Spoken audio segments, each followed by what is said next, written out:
How to become a VP of marketing. Welcome back to a fresh episode of Business Growth Show. I'm your host, Sam Dunning. And if you want to grab my daily B2B marketing newsletter, try out my SEO and website playbooks, as well as past podcast episodes, or to apply to work with my team, head over to samdunning.org. So joining me today, I've got Gwen Lafage. Gwen is the VP of Marketing and Brand over at Sinch. We're going to be talking about how you can progress the marketing ladder, become a VP of Marketing. We're going to be chatting about if it's for everyone, if it's a good match for everyone in the marketing world, what a day-to-day looks like, steps that you can actually take to progress yourself, eventually become a VP of Marketing, if you decide that's the route you want to go. We're going to dive into a bit of Gwen's journey with actionable takes, what to do, what to avoid, learnings along the way. And we're going to talk about what's actually working for Gwen and her team over at Sinch when it comes to driving B2B revenue and pipeline. So with that, Gwen, a warm welcome to the show. How are you doing? I'm great. Thanks for having me. You're very welcome. Looking forward to it. It's a bit of an unusual episode for us, so I'm excited to get stuck in. So with that said, let's get straight into it. VP of Marketing, I'm sure there's a ton of marketers watching, tuning, listening, thinking eventually I'd love to get to that level one day, Gwen, but is it for everyone? Is it a position you encourage every marketer to aim for? No, I think the answer is definitely no. I think it really depends. I think you have to want it, right? Like you have to want to be at that level. And I think the role also looks very different for smaller companies and larger companies, right? And I think it's also okay to not want to climb the ladder, right? I think we are pushed, I guess, early on or like at the beginning of a career to always want to strive for what's next, right? And grow and take the next step up. I think as you go older, you also realize that maybe not, and maybe not everybody needs to get there. You might own like a strong expertise and not want to get to that VP level when there's a lot of meeting and a lot of management of teams involved. Let's dive into that a bit more. So I'm glad you said no, because that would have been a short episode if we just said yes to everything. So it's not for everyone. Let's dive a bit deeper. I mean, what is it? What does a kind of a day-to-day look like? What are some things that are good? What are some things that are bad? Let's dive into that. Yeah. So like I mentioned, right, I think it looks a bit different depending of the size of company you're in VP Sure. in. But I think no matter what, I think you get to a stage where it implies that you have a team to manage. It implies that you have peers that are also VP or even a leadership team. I think some VP of marketing in smaller companies can be the higher level marketer in the company, which means that their peers are in sales, in customer success. They report into the CEO, but it's not my case, right? I report to a CMO, and we have several other VPs of marketing in the team. But we all have a team to manage. We all spend a lot of times in meeting, and having a team to manage is something that not everyone wants, right? Like it's not an end goal as such. And some people love managing people and some people don't. A lot of marketers want to, I guess, own their craft or own one part of marketing that they are becoming expert in, which mean that you want to do the work maybe more than when you climb up and then have a team that does more of the day-to-day maybe work than you do. So it becomes a different role. And I think it's wrong to think that you have to just climb, right? You might want to just own that craft and become an excellent performance marketer, an excellent like content marketer, a senior content marketer, and only do that because you love content and you don't want to like spend your day looking at the data in the spreadsheet and doing one-on-ones with people and attending meetings all day, right? Yeah, and fully appreciate you're from a large scale organization, right? And Yeah. I'm pretty sure Sinch have IPO'd and they're a large scale tech company, right? So we're not talking about a small SaaS or a startup B2B service company. Exactly. Sinch is like on the stock exchange in Stockholm, and we have it's a company of 4,000 people, and the marketing about maybe 150 plus people. So we have definitely a large marketing team with several VPs on LinkedIn supporting different teams. So my team is a brand and creative and content team, and there is other VP of marketing that are VP of product marketing, VP of like digital. There's head of marketing in the region. So those are my peers, and we all own one part of them, of the marketing department, if that makes sense. It does. It does. And I think this is a great example because a lot of marketers will aspire. Some, like you say, would like to specialize, perhaps don't like the idea of eventually managing people, maybe just want to focus on it, whereas others will be on the other end of the spectrum where I think this sounds awesome, would love to get to that exec, that VP level, and perhaps work in a large scale org just like yourself. So when you say it goes from kind of more hands-on to more working with your team, management, that kind of thing, to paint the picture, what would you say is like a day-to-day split in terms of what does it look like? Is it a lot of kind of calls with your peers? Is there any customer calls? Is there hands-on projects, checking dashboards? I mean, what are we talking about here? Yeah, again, I think it varies what your teams is made of, right? What kind of expertise you have to manage. But I will say that, and also how many direct reports you have, right? Like obviously, the more direct reports, the more kind of like one-on-ones you do. I like working very closely with my team, so I have one-on-ones with my direct reports every week, and then we also have like team meetings, and then I think like that, and then I'm part of some specific projects. I will say maybe 60% of the work is more towards kind of management and meeting with peers and other people in the team, and then 40% is more hands-on on certain specific project. I think there's a part of it that is more marketing strategy, or like, because I lead the brand team, like brand strategy that I will do kind of myself, preparing decks for either my peers or my managers. And then, so there's the strategic part, there's the management part, and then there's more the deep dive into specific project when you get brought in. And the larger the organization, I think the more meetings you get. I think that's still something that we all trying to solve post-pandemic, right? Like, how do we manage the amount of meeting? But I think that's definitely something that is that can be quite challenging to kind of secure time for deeper work versus like all the meetings. I think one essential thing when you become a VP of marketing is the needs to understand the business.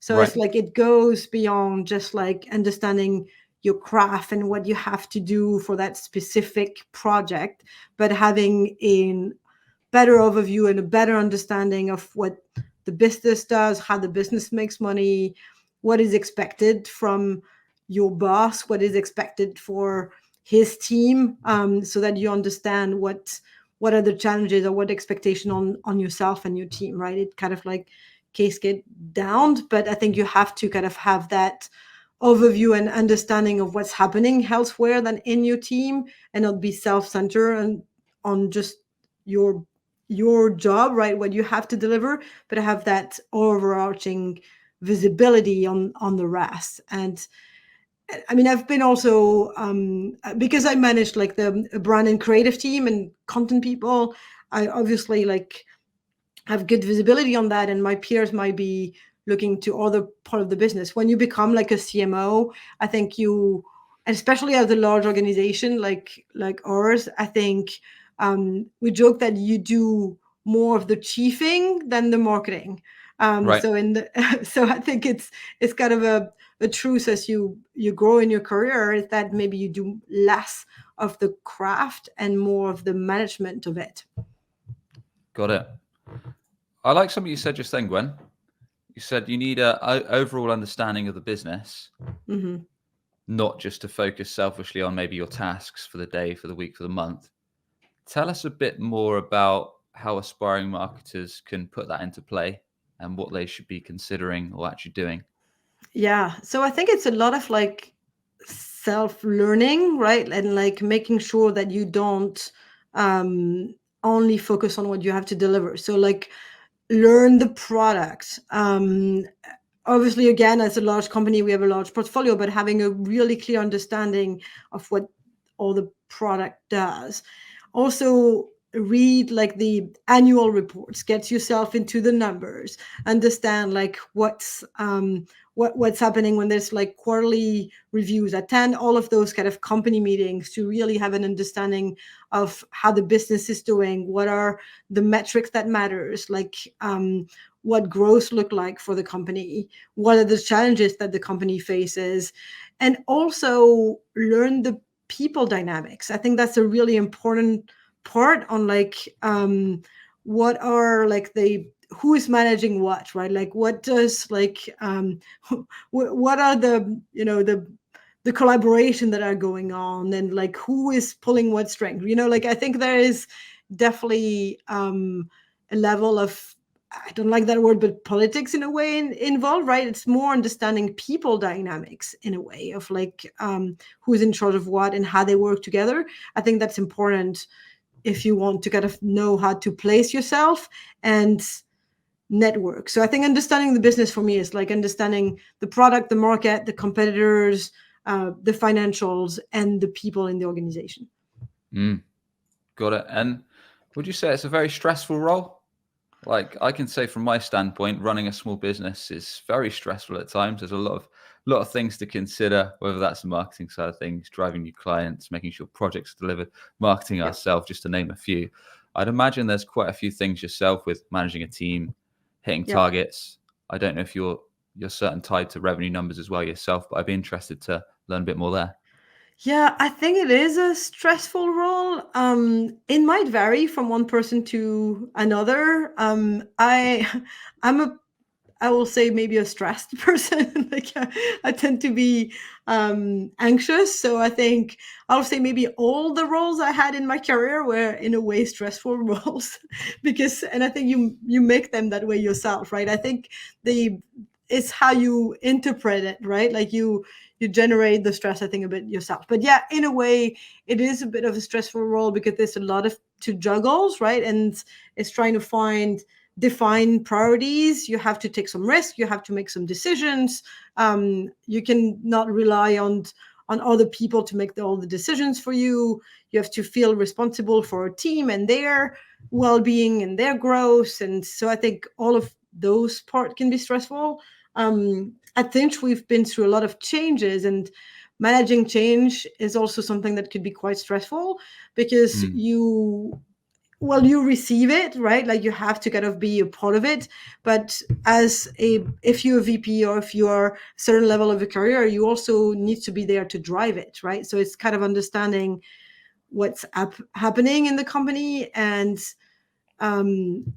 take that on and drive it for your team. So you need to be not just feel like it's happening to you, but like you need to take the wheels, right? Like and have an understanding of where the company want to go, where your boss or your CEO wants to go, and help make those changes. And that can be quite stressful too, because you in charge of those decisions. In your role, is it how closely tied to revenue are you, Gwen? And when I say that, to give you more context, like I suppose the point I'm getting at is one, how closely tied is your role to revenue? And secondly, how can we zoom out of that if you are, in the sense that, let's say you've got X as a target, I don't know, several million for the quarter, then how can you make sure that you're thinking, well, I know I've got 3 months to hit this. I don't need to go super crazy on day one, but I need to bear in mind we've got either a quarter or 2 quarters to hit that. So I need to make sure that my team's doing X, Y, Z steadily over the next months to make that happen. Right. Yeah, so I think overall in the marketing team is very close to revenue, right? Like, and I think it's very tied to revenue numbers. The way we are structured, I think some part of the marketing team are closer, like the team in the region, or we call them regional or field teams. They work directly with sales teams on the ground. Because I am at the global level and I also manage a team of creative and brand campaign, and we involve in certain integrated campaign with the rest of the regional teams, but we're a little less tied to revenue than some of the rest of the marketing team, right? Less than the digital team that have like very strong performance number on the PLG side, and less than the regional team that are really tied to the sales-led motions on the ground. But we still contribute, and as you know, with brand, it's a little bit harder to kind of measure, and especially on the short term. So our goals and KPIs are less on the short-term metrics. But I think we look at how we influence the revenue and how our campaigns have an impact on the overall other campaign that are done in the marketing team, right? Like, how do we move the needle from a brand awareness? We do a lot of consolidation work, so it's also how we enable the teams to drive more revenue. Don't know if that fully answered the question, but yeah, we're a little less closer to it, I think, than like some of the other teams in marketing. Yeah, I think I did. Now, I've grilled you quite a lot on some of the stresses, the negative side of things, but what are the main perks in a role like yours? What are the pros? What are the advantages? Yeah, I mean, I really enjoy working with the team. I love it. I think that's something that gives me a lot of energy, and I enjoy managing people. I know it's not the case of everybody, but I think that's how I get my energy with the exchange, and so I wouldn't trade that. I like being involved and like feeling that I'm in control and having an impact, right? So I think that to me is also something that I thrive on, when I can see that our team is doing great, and that's the thing, the success of the team becomes your own success, right? So I think that's something that I enjoy. What else are the benefits? Being, I guess, closer to what's happening at the high level of the business, feeling that you have a true impact and kind of make some of those decisions, I think is something that is rewarding.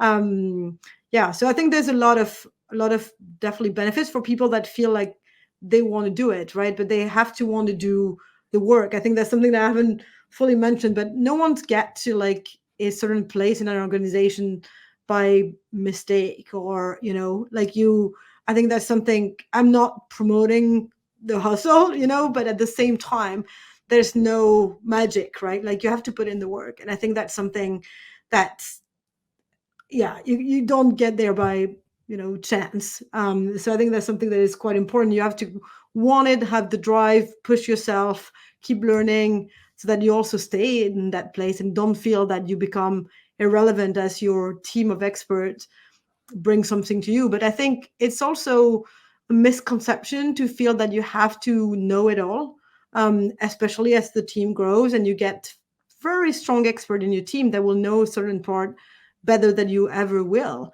I'm quite a generalist, so there's definitely a lot of experts that know much more than I do on specific part of marketing, and that's okay. You have to be, okay with that. For sure, you can't. Yeah. We can't know everything, can we? I mean, there's so much to B2B marketing, but Exactly. I like what you said just now. There's not so much luck involved to get to a position of this level. There's a lot of hard work. Could you give us an example, perhaps in your career, where maybe you feel that you worked your ass off, or you did something that just, I don't know, you're on the edge of burnout, something like that, and that is, although a lot of anti-hustle culture might say, no, never do that, but you feel that's something you actually had to do in order to get where you are today? I think you have to prove yourself, right? Like, I think that's the thing. You have to kind of gain trust of the people who work with you, of the people who manage you, and it doesn't always have to come with a lot of hours of work, but you have to be there and visible and present. I've worked in my career in global organization with across time zones, and if you decide that you're never going to be working after 6, for example, well, if there's a meeting that is at 7 or 8 because you're talking to someone in, I don't know, Australia or San Francisco when you're in Europe, and you just have to do it, right? Like otherwise you miss out in some of those opportunities to be there and learn something and share your opinions. And it's just, yeah, it's just the nature, I think, of some of those global organizations. And I think the work, as much as you try to kind of maybe condense it and only do certain hours, I think there's moments in time in a career where you just have to push it a bit more. A critical moment, big change, you're on the verge of maybe getting a promotion. You have to kind of show that you deserve it. You have to be visible, right? Like, and know how to kind of share your achievement, and it comes with working for it, right? Like I think like it's it's needed. I don't have like my career is not like the linear path to like becoming a VP of marketing, or like, you know, I didn't start in like my career in a B2B tech company as a marketing coordinator or like a performance, or I started my career in agencies. And so I think there's also a lot of different paths to get to where you want. And I didn't know 10 years ago that I wanted to be a VP of marketing in a tech company. So I think there's a lot of different ways you can get to where you want to be, and where you want to be might evolve with your career, right? I think I like this idea of a squiggly career. I don't know if you've heard that terms before. There's a book on it where you're like, especially now, there's no more linear path. Maybe in the age of our parents, they did like a one thing, but I think now we all go through phases, and you might go back and forth and laterally, and, you know, and that's also okay. There's no, you know, reason you just have to go up, up, up. Oh, for sure. I can certainly resonate. I've done all kinds of sales jobs. I've came in left web design and SEO jobs. I almost joined the army. I've worked in call centers. I've nearly done it all, Gwen. So Yeah. I can certainly relate.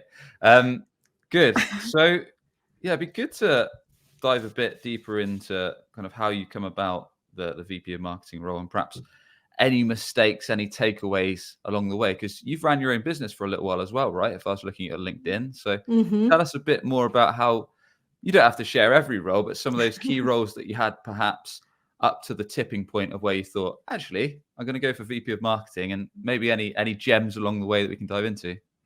Yeah, so I think like I started my career in agencies, and I always wanted to work with creative teams, right? Work with designers, and that's something that I was always interested in. I started working with consumer brands. And the agency life was really tough. I was in London and in Paris at the time. And at some point I made the decision of like, no more agency. There was a lot of politics involved. There was like a lot of, I just didn't feel I wanted to do that. So that's when I left for San Francisco, and I started my own business, and I had a gallery. So like something completely different, working with artists, promoting artists. So yeah, I didn't start my business in marketing. I was like, hey, I'm done with marketing. I'm done with the agency life. Completely got out of it and did something completely opposite. Exactly. Nice. I followed my passion. They said like, follow your passion and you'll never work a day in your life. Well, I don't believe that too much, because I think at that point when your passion becomes your job, I think somehow it becomes a little less of a passion and becomes a job. So I think at that point, I love my times running a gallery, right, and running my business.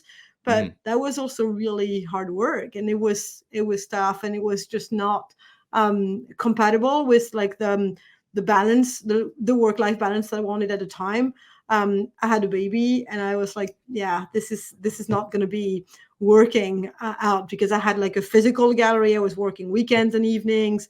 So again, like, you cannot start your own business. I know there's a lot of like influencers, and you can see on LinkedIn, start your own, go on your own and become a freelancer, and you work half the time and make twice the money. Well, yeah, I don't believe that 1 minute. I think that's right, and you can testify. It's not the truth, right? Like you have to work to kind of succeed, or you have to decide that success for you looks like something different than what society have ingrained. I try to tell us it is. It could be that you you work less and dedicate more time to your family, but it's okay with the money you make. And it's not that chasing this up role again. So sorry, I know I diverged, but that just came to mind. And yeah, No so I think worries. at some point after the gallery, I was in San Francisco, and I decided, okay, I need to make money again. And I found a job in a small B2B tech agency. And that was my first job in B2B rather than working with large consumer brand. And the agency was also 30 people, maybe a bit less, so very small company. And I realized that I really enjoy that and find a new passion, I guess, for B2B marketing and what like was happening there versus working with consumer brand, and at least a new interest or renewed interest in marketing. Let's And take one yeah, step back just before we carry on the B2B route. yeah. So the art gallery, how long did you do that for, Gwen? Um, Let me see, maybe 4 years, or maybe a bit more. Between the time I crafted the business, I had a physical and an online gallery, and yeah, something like that. I can Hmm. imagine that was really hard work to get customers into an art gallery and sell. Hmm. I don't know what you were selling exactly. Your own Well, paintings, people's paintings. photography. My Okay, passion was in photography, so I was nice. selling photos of global or international artists or artists from all around the world. The gallery was in San Francisco, and then I had a photo book, so I will do book signings and openings of shows, and it was a lot of hard work. It was really fun. I have like zero regret because I love working with artists. I love putting shows together. I love the creative side of it. But yes, in a way, a gallery is also a shop. And I think like the shop or owning a store was maybe the part that I like last. Retail is really hard. Oh yeah, yeah, So it is. yes. So yeah. Oh, I can relate without talking about my own story too much. My wife's assistant manager in a retail store. I lasted in retail about 6 months. I hated it so much. I got out as soon as I could. She's been doing it for like 20 years. Like, so much respect for anyone in retail. But with that Yeah. said, there must have been some, like, running your own business must have given you some useful lessons going in the deep end, trying to Hmm. attract customers, do your own marketing, do your own sales, keep everyone afloat, keep cash flow afloat, keep any staff afloat. That must have been Yeah. giving you some really good takeaways that you're probably still using today, right? Yeah, exactly. I think like starting trying to do something for yourself with your own money, right? Like you measure risk in a very different way, and you also know that you have to spend money to make money, right? It's a bit of a cliche, but it's so true when you're a small entrepreneur. Yeah, you have to like get out there. You have to like do all the jobs at once, and I think that multitasking, that kind of risk and responsibility, and feeling that when you deal with company money, you look at it as if if it was your own money. I think it's a really life lesson, Mm. to not kind of like overspend because you feel, oh yeah, it's okay, we have the budget, but also try to focus on what works and also be creative. I think that's something that I've always thought was interesting. I've always been on the creative side of marketing and doing things a bit differently, trying to stand out, building a brand. It's also something you need when you do your own business, right? And I think it's valuable lesson, and that's why I continue being on that creative brand side of marketing, learning about your customers, talking to them, like all of those things. And I think that was definitely a good lesson we'll learn with my own business. I think like looking back at it, I probably didn't have the best product market fit. So I think that was kind of an interesting learning, right? Like how do you talk to customers and understand that there is a need and a desire for what you do? But that's it. Not tons of companies do, right, when they start out. I mean, often product market fit is adapted. You Yep. think prospects have one problem, then when you actually start selling it and go into market, then you realize the problem's changed from what you initially Yeah, thought. exactly. But no, I appreciate you sharing that story. So moving forward, got into B2B tech, never look back.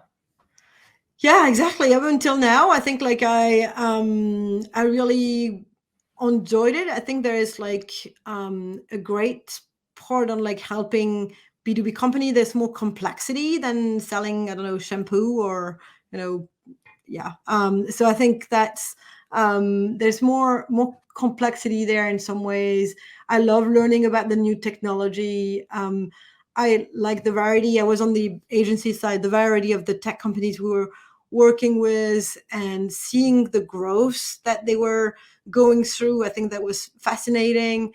So I think it was like I got kind of inserted in this Silicon Valley atmosphere. And that, yeah, that got to me and I really enjoyed that. And always with this kind of mission of seeing the value of creativity and brand in my previous jobs and career, how I could bring that to B2B, right? And like how I could start to really push that or be that voice on like, hey, there's so much value in building a brand, no matter who you are. And if you're a B2B company, like you need to kind of have those strong brand to stand out. And that's kind of what I've been on the mission to do, I guess, since. So yeah. Nice. And so from B2B tech agency side to eventually where you are now, kind of on the internal marketing team, how did that kind of transition come about? And when was the point, like what did that job role start as to eventually think when the tipping point was when you thought, actually, I want to kind of go Yeah. for kind of VP level? Yeah, I think at some point I was a bit so I moved to Stockholm to open the office of the agency we had in San Francisco and open our European office there. And again, that was a bit like starting my own business, except it wasn't fully my own, right? Like but starting a business in a new location, selling, getting new clients, and it was tough. It was hard, and I enjoyed it very much. Learned a lot about the tech scene in Europe and in Stockholm, and at some point decided I needed something new. It had been long enough at that company, and I really asked myself, should I just go for another agency role and do kind of almost the same but a bit different, or should I try to go on the dark side, on the client side? And I felt it was the right time in my career to try something new and see if I liked it. Right, it was the kind of the first time for me to go in house, and I looked for a job. I was lucky enough to find a position at Sinch, and I started there. This was and that's why I'm still are almost 3 years in, my first kind of in-house role. So I was, yeah, grateful for, my manager who saw the potential in me, and I became like VP of marketing in that company, and seeing the team and the company grow very fast in the 3 years that I've been there. So it's been interesting because I came in with like a small team, and in 3 years on my role, the team have changed, the marketing team have evolved a lot. So I kind of had a growth in my career because of the growth of the company, and I think that's a way that you can also become VP or grow right in your career. It's like if you tag along with people that are jumping and going through up the ladder, if you work well with them, they will bring you on their journey, or starting a company that had the potential to grow and grow with it. So I think there's a lot of different ways you can manage your career, or jump companies, right? A lot of people do a lot of jumping around to get the next level up. But again, I think it's asking yourself, are you doing it for the right reason, because that's the role you want to and that you think you're going to love that role, or is it because it feels like it's the thing to do to just go up? But I think it's interesting. I think a lot of people feel like it's the right natural step, but might not end up being in a job that they love. So were you a general manager before you became a VP? Was that right? Or was Yes. it something else? Mm-hmm. Okay. Yeah, exactly. So I was general manager of the agency in Stockholm, of the creative B2B tech agency. So I started the company there. I started a team.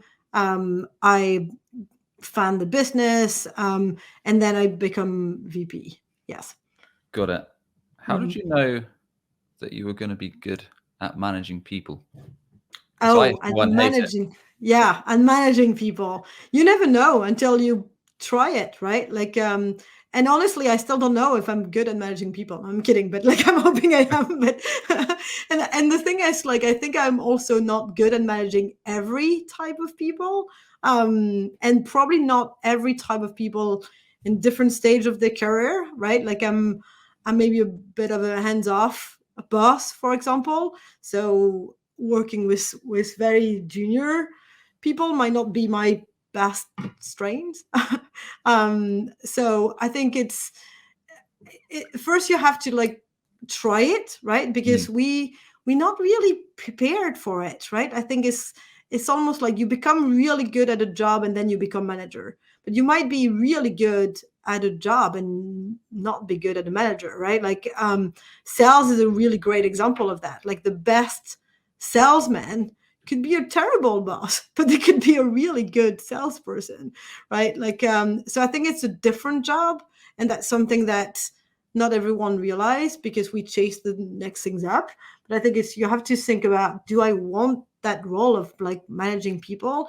And then, are you good at it or not? I think you have to self teach yourself on like what it means to be a good manager, what leadership mean.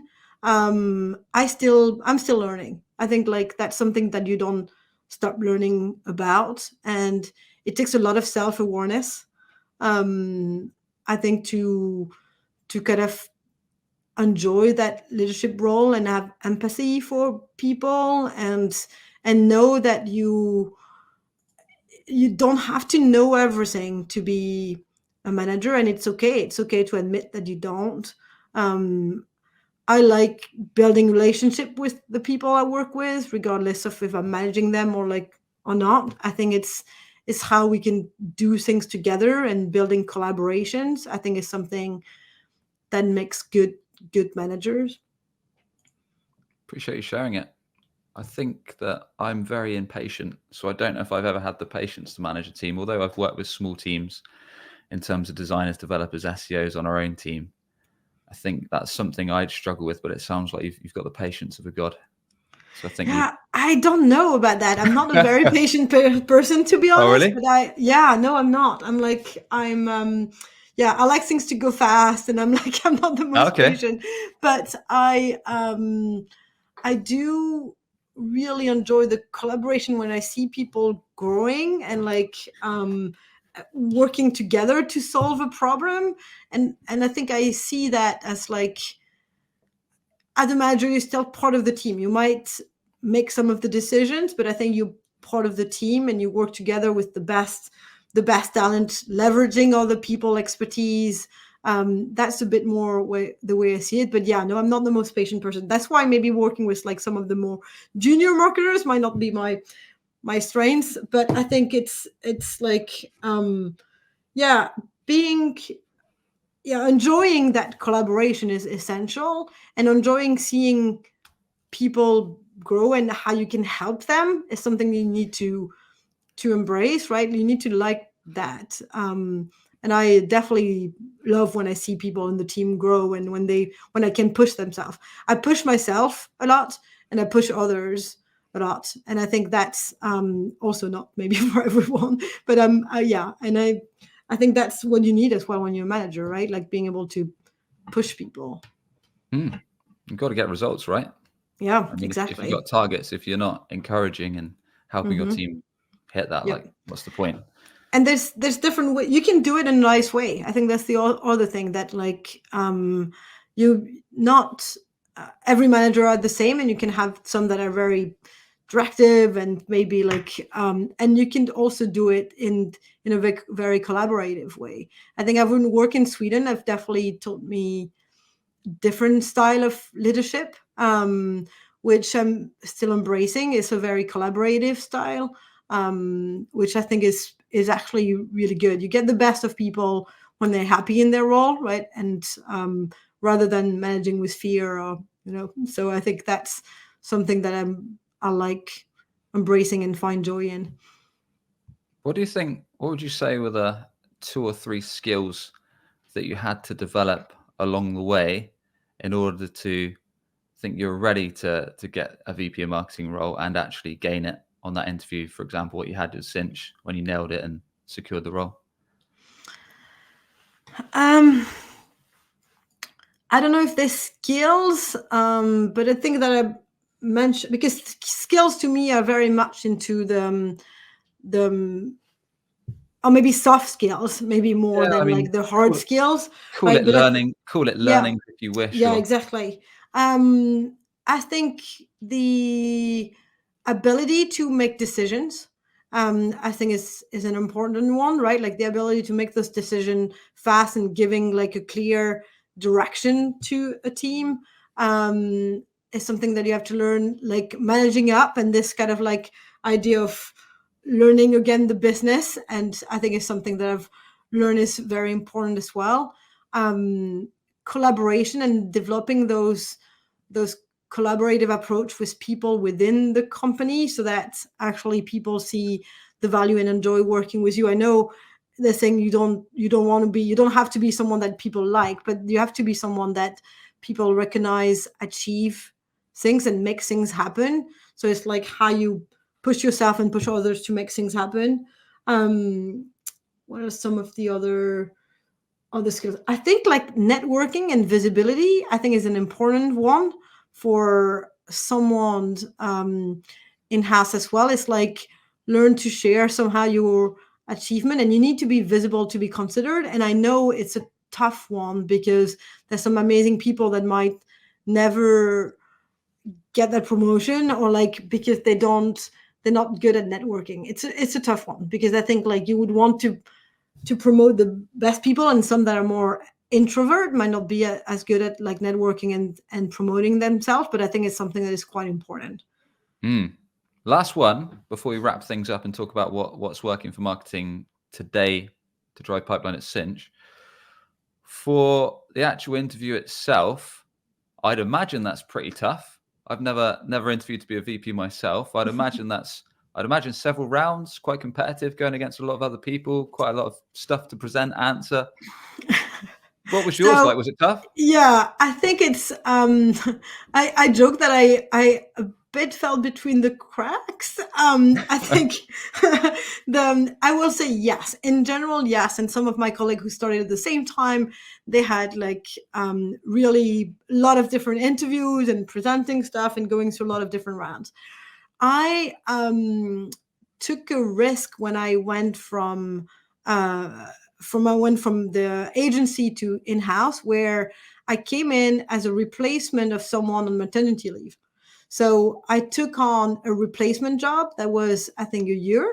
So because it was like a contract job, I didn't have to go through the same level of interviewing. And I had obviously some interview with a CMO, and then some interview with the person that I was going to replace.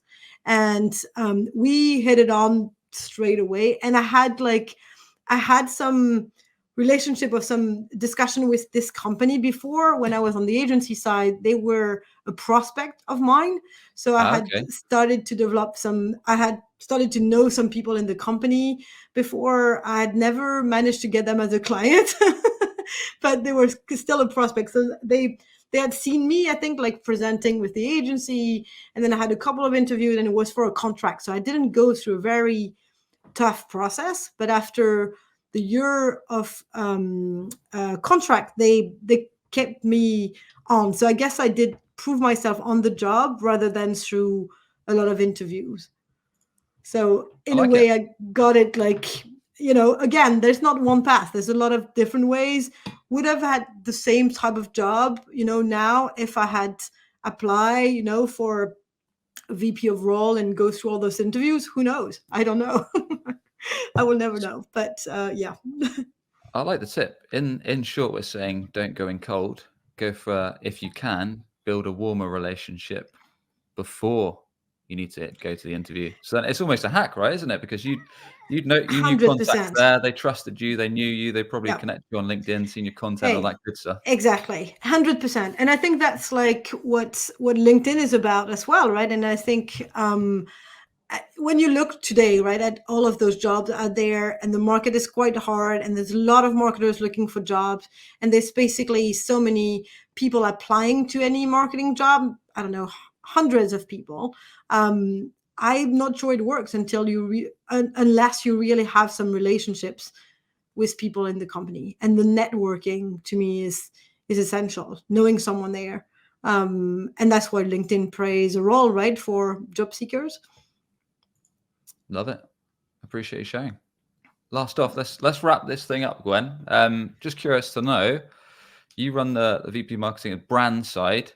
What is working right now? We're recording this 2024. What's working well for Sinch from a brand marketing perspective? So from a brand marketing perspective, we are looking into revamping some of our programs right now. But I think some of the tests we've done from last year, I guess I will pick two things. One is working with subject matter experts and building the brands through the people in the company. So I think that's something that I really believe in. It's like how you use those experts and you help them build their own brand and their own kind of sharing that expertise, and you build your brand awareness through them.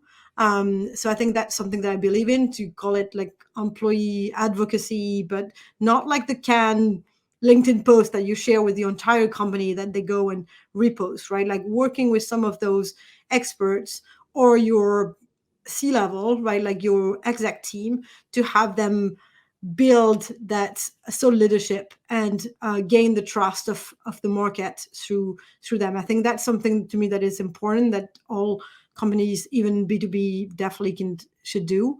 That's one. And then the second one, I think, is thinking about integrated campaigns or integrated series. Like, I think those are two ways, like not thinking about marketing as like random acts of individual tactics, but how things come together. So either building an integrated campaigns or integrated program that have a lot of pieces into it, from brand perspective to, the different stage of the funnel, how you build content that talk to each other and that you can take people on a journey, but that feels integrated, or making series, right? Serializing, I think, your content, whether it's like a podcast or even written content series or like video series. I think like how you build things over time, and how things can need to work together to be effective. Love it. Awesome stuff. Gwen, thank you very much. It's been an enjoyable episode. Appreciate you candidly sharing everything across your journey, the good, the bad, the ugly, and what's worked well when it comes to progressing to a VP marketing. So thanks once again. We will put a link to Sinch below in the description. Apart from that, where else can everyone else connect with you, learn from you? Anything you want to share? Yeah, on LinkedIn, I'm pretty active, I guess, there, and you can definitely find me and connect with me, message me. I'll get to messages eventually. And yeah, I love networking, and I love definitely like meeting new people in the space and exchanging ideas. So thanks again for having me, and yeah, happy to keep connecting with people that are listening to your show. Awesome. Good stuff. We'll put a link to Gwen's LinkedIn as well below in the description. And there we go. Appreciate you tuning in. As always, if you enjoyed the episode, a quick rating or review goes a long way. And if you want to check out the daily newsletter, previous episodes, or apply to work with us, head over to samdunning.org. Appreciate you tuning in, and catch you on the next one.